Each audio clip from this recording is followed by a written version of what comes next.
नमस्कार मित्रांनो, आनंदी या मालिकेच्या येणाऱ्या काही भागामध्ये मित्रांनो एक आता जबरदस्त असा कोणता ट्विस्ट आपल्यासमोर येणार आहे आणि आता मात्र या ट्विस्टमध्ये आता एका ज्योतिनीने दिलेल्या एका भयानक संकेतानुसार मात्र आणि समिताच्या दृष्टांतानुसार युगंधरमध्ये कोणता नवीन बदल होतो आणि आता येथे इंटरनॅशनल अवॉर्ड घेण्यासाठी गेलेल्या आनंदी आणि युगंधर समोर नक्की काय भयानक प्रकार घडतो हे आपण या व्हिडिओमध्ये बघणार आहोत। त्यासाठी मित्रांनो व्हिडिओ शेवटपर्यंत नक्की बघत राहा। जर तुम्ही आपल्या चॅनलवर नवीन असाल तर चॅनलला सबस्क्राईब करण्यासाठी मात्र विसरू नका। तेव्हा मित्रांनो हे बघा, आनंदीने मात्र युगंधरला या पुरस्कारासाठी तयार केलेलं असतं। त्यासाठी मात्र तिने आता पृथ्वीला हे सत्य सांगण्यासाठी ठरवलेलं आहे, कारण इतका मोठ्या पुरस्काराने आता निंबाळकरांचा इतका फायदा होतो। पृथ्वीच्या जीवनामध्ये आता एक त्याचं स्वप्न पूर्ण होण्याची चाहूल निर्माण होती। मग आता इतक्या सत्यासाठी आपल्या स्वार्थासाठी आपण हे सत्य का लपवून ठेवायचं आणि जी परिस्थिती आहे ती सगळी परिस्थिती आपण पृथ्वीला सांगायची, तेव्हा पृथ्वी खरंच हे सर्व मान्य करेल आणि जरीही त्याने आपल्याला आई म्हणून नाही म्हटलं तरी सुद्धा चालेल, पण आपण त्याला अगदी फसू शकत नाही। त्याने आपल्यावर इतका मोठा विश्वास ठेवला, मग आपण त्याच्या विश्वासात धोका द्यायला नको असे आनंदी ठरवते आणि शेवटी आनंदीने पृथ्वीसमोर हे सत्य आणण्याचा प्रयत्न केलेला आहे। परंतु विद्याधरने मात्र ती चिठ्ठी बदलली आणि त्या चिठ्ठीच्या जागी मात्र आता एक लव्ह लेटर लिहून तेथे ठेवलेलं असतं। पण आता पृथ्वीचा गैरसमज आरतीने दूर केलेला असतो, कारण आनंदीला लिहिता तर येतं पण तिला दिसत नाही, ती कसं लिहू शकते, तिला वाचता येत नाही। मग अरे ही चिठ्ठी मी लिहून दिली, पण ह्या चिठ्ठीमध्ये मी असं काही लिहिलेलं नव्हतं। पृथ्वी तुझा काहीतरी गैरसमज होतो, ती चिठ्ठी नक्कीच कोणीतरी बदललेली आहे। मग विद्याधरचं खरं रूप आता पृथ्वीच्या समोर येतो। त्यानंतर आता मात्र आरती घडलेला सगळा काही प्रकार आता आत्तापर्यंत हे लग्न कसं झालं, नक्की आनंदीने आत्तापर्यंत कंपनीसाठी काय काय केलं, आनंदीचं जे ठरलेलं लग्न होतं ते विद्याधरने कसं मोडलं आणि त्यासाठी मात्र अगदी धावून आलेले तुमचे मालक साहेब यांनी आनंदीला या घरची सून बनवलं, त्यांनी स्वतःची बायको बनवलं। पण त्यांच्यामध्ये आणि आनंदीमध्ये असं कोणतंही नातं नाही, कारण आज मी तुला सांगत आहे पृथ्वी, आत्तापर्यंत आनंदीने ते कोणाला न सांगण्याचं माझ्याकडून वचन घेतलेलं आहे। आनंदी जरी तुमच्या घरामध्ये एक आता मालक साहेबांची बायको बनून राहत असेल, पण तरीसुद्धा मात्र आनंदी आणि पृथ्वी अरे युगंधर यामध्ये मात्र काहीच नातं नाही, ते फक्त एकमेकांचे नवरा बायको जगाला दाखवण्यासाठी आहे। पण हे बघ आनंदीने काय काय सोसलं, आनंदीचं एक सुखी लग्न आमच्या आबांचं जे काही स्वप्न होतं त्या स्वप्नांचा चुराडा करून विद्याधरने आनंदीला कसा त्रास दिला, हा सगळा काही घडलेला प्रकार आता शिर्के आणि आरती पृथ्वीला समजतात। तेव्हा आता पृथ्वीला धक्का बसतो, आनंदीच्या जीवावर हा विद्याधर काका उठलेला आहे। मग या काकाला मात्र धडा शिकवायला हवा, जी चिठ्ठी तो बदलू शकतो, आनंदी आणि माझ्यामध्ये गैरसमज निर्माण करू शकतो आणि आज मी स्वतः आनंदीचा आई म्हणून स्वीकार करणार आहे। किती काही झालं तरी ती माझी आई आहे, जरी माझ्या बाबांनी तिला बायकोचे हक्क दिले नसेल पण मी तिला आईचे हक्क देणार आहे, कारण माझ्या आईसारखी आहे, एकदम समिधा आईसारखी।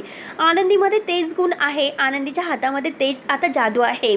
ती आई इतकीच मात्र सुगरण आहे, कारण तिच्या हाताला आणि आईच्या हाताला तीच चव आहे। मग आनंदीच माझी आई आहे, मी आनंदीचा आई म्हणून अगदी आनंदाने स्वीकार करत आहे आणि अगदी अभिमानाने। तेव्हा आनंदीला फारच आनंद होतो आणि तो आनंदीची मनापासून माफी मागतो। हे बघ, तुला जरी बाबांनी कोणतेही हक्क दिले नसेल तर मी तुझे हक्क सगळे तुला देईल, त्यामुळे आनंदी तू काही काळजी करू नकोस। पृथ्वी इतका समजदार असतो, पृथ्वीने सर्व काही व्यवस्थित केलेलं आहे। आणि त्यानंतर आता जेव्हा ही सगळेजण जायला निघतात तर दारामध्ये जोगतीन आलेली असते। दारामध्ये जोगतीन आल्यानंतर जोगतीन आईने आता आनंदीच्या डोक्यावर हात ठेवलेला असतो। अगं उदो उदो उदो गो उदो आंबे करत आता ही जोगतीन दाराशी येते। त्यावरती आता पृथ्वी म्हणतो की आता ह्या कोण मावशी आल्यात, तर आनंदी म्हणते की अरे हे बघ पृथ्वी, त्या आपल्या जोगतीन आई आहे, त्यांना असं रागवायचं नसतं, दारात आलेली एक देवीचा रूपच ते असतं।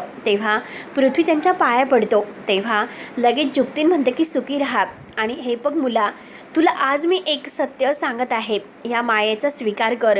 ही माय माऊली तुझी अगदी जी काही माऊली तुला सोडून गेलेली आहे तिचंच रूप घेऊन तुला आलेली आहे, तुला सावरायला, तुला प्रत्येक अगदी यासह म्हणजे तिला जसं ती आपल्या मुलाशी पाठी उभं राहते तशीच ही एक देवीचं रूप आहे.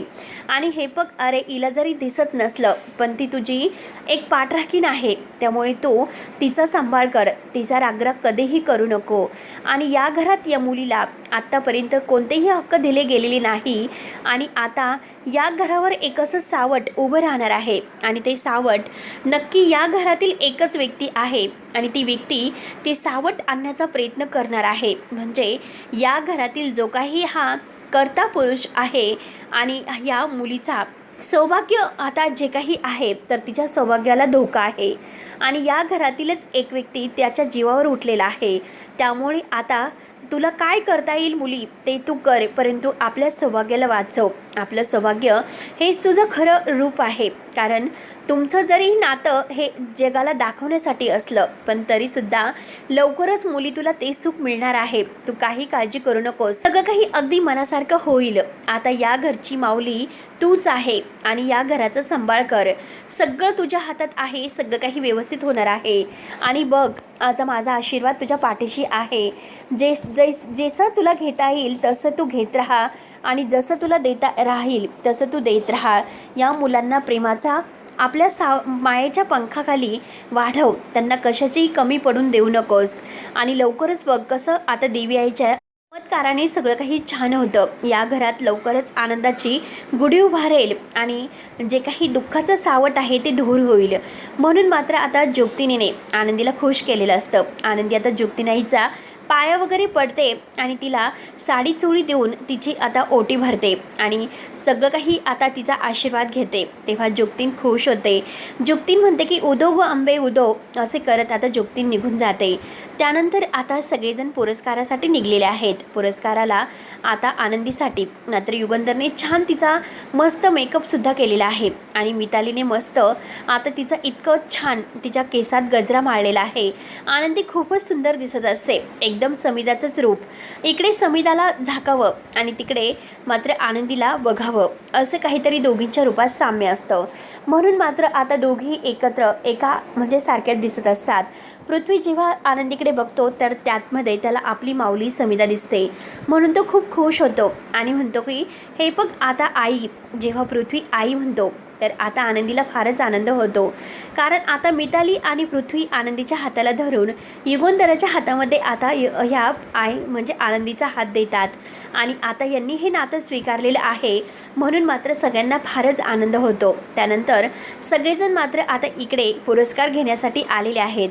इंटरनॅशनल हा पुरस्कार आणि त्या पुरस्काराचा मानकरी आता आनंदीच आहे असं सगळ्यांना वाटत असतं. म्हणून सगळेजण आनंदीचं भरभरून कौतुक करत आहे आणि त्याच वेळेस मात्र आता आनंदीला जरी दिसत नसलं पण तरीसुद्धा मात्र आता हा युगंधर मात्र स्टेजवर गेलेला आहे.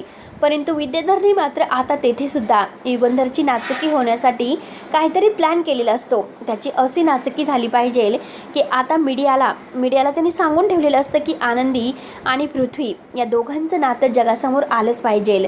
जरी हा माणूस फक्त आनंदीचा फायदा घेतो, आनंदीला त्याने घरामध्ये कोणतेही हक्क दिलेले नाहीत, हे मात्र आता जगासमोर आले पाहिजे. आणि असे काहीतरी प्रश्न विचारून आता युगंधरला मात्र सगळ्यांच्या समोर त्याची नाचक्की झालीच पाहिजे. असं कोणतंही उत्तर त्याला देता आलं नाही पाहिजे की जेणेकरून असं काहीतरी तुम्हाला करावं लागेल. तेव्हा मात्र आता जेव्हा प्रश्न विचारायला जातात तेव्हा आनंदीने असं काहीतरी उत्तर दिलेलं असतं मालक साहेबांविषयी. कारण मालक साहेब कसे देवमाणूस आहे आणि ह्या देवमाणसाने आत्तापर्यंत काय काय केलेलं आहे हे सगळं काही मात्र आता आनंदी अख्ख्या जगासमोर सांगते. आणि तेवढ्यात आता काही बायका आनंदीविषयी काहीतरी वाईट बोलत असतात की आंधळी आहे, तिला दिसत नाही आणि बघा कशी तोऱ्यात आलेली आहे. तेव्हा पृथ्वी पुढे येतो. पृथ्वी म्हणतो की जरीही त्यांना दृष्ट नसली पण तरीसुद्धा तुमच्यापेक्षा हुशार आहे. माझ्या आईला जर नाव ठेवण्याचा प्रयत्न केला तर माझ्या इतकं वाईट कोणी नसेल, ती माझी आई आहे. तेव्हा आई म्हटल्यानंतर आता सगळेजणी हसायला सुरुवात करतात आणि म्हणतात की अरे अरे ही याची आई. तेव्हा पृथ्वी म्हणतो की हो माझी आई आहे आणि मी हक्काने सांगतो की ही माझी आई आहे. आणि आता जर तिला जर काही वाईट बोलण्याचा प्रयत्न तुम्ही केला तर बघा, तेव्हा ह्या माझ्या यशाची आज ती मानकरी आहे. आणि तुम्ही काय केलं आत्तापर्यंत? तुम्ही असं काहीतरी अवॉर्ड मिळवून दिलं का तुमच्या मुलांना? आनंदीने मला हे सर्व मिळवून दिलेलं आहे. त्यामुळे माझी आनंदी माझी एक मैत्रीणसुद्धा आहे आणि माझी आईसुद्धा आहे. अगदी अभिमानाने पृथ्वी आता सगळ्यांच्या समोर सांगत असतो. तेव्हा सगळेजण अगदी टाळ्या वाजवतात आणि आनंदीचं भरभरून कौतुक करतात. पण आज मात्र हे सत्य युगंधर समोर आलेलं असतं की आनंदी आंधळी आहे आणि आनंदीला दिसत नाही. आनंदीसाठी आता आपण काहीतरी करायला हवं. आणि आता मात्र असं जे काही कालच्या व्हिडिओमध्ये आपण बघितलं की आनंदीला दृष्टी कशी येणार आहे, आनंदीला अचानक दृष्टी कशी येते, दिव्याचा कसा चमत्कार होतो, कारण हे ज्योतिनीने सांगितलेलं आहे. आणि आता लवकरच आनंदीला असा चमत्कार होईल की आनंदीला दिसायला लागेल. आनंदी खरंच मात्र इतकं खुश होईल आणि ह्या सगळ्याला मात्र आता युगंधरचे आशीर्वाद आणि हे सगळं काही होणार आहे. तर देवी आईचा असा चमत्कार होणार आहे की आता खरंच आनंदीला दृष्टी येते. तेव्हा मित्रांनो, आता हे जे काही आता हे इंटरनॅशनल अवॉर्ड आहे तर ते युगंधर आनंदीसोबत जोडीने स्वीकारतो. आणि दोघं इतके छान लुकमध्ये आहेत, दोघांना इतकं सुंदर वाटत असतं. म्हणून आनंदी आता जोडीने युगंधरबरोबर फोटो काढत असते.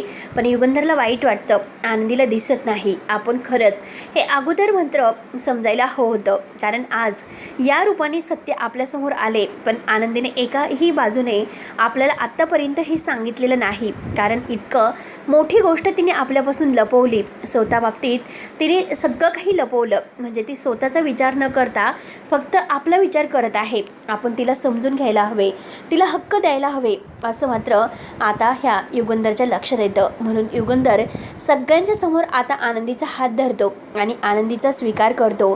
तेव्हा मित्रांनो, आता पुढे नक्की काय होणार आहे बघायला विसरू नका. तोपर्यंत धन्यवाद.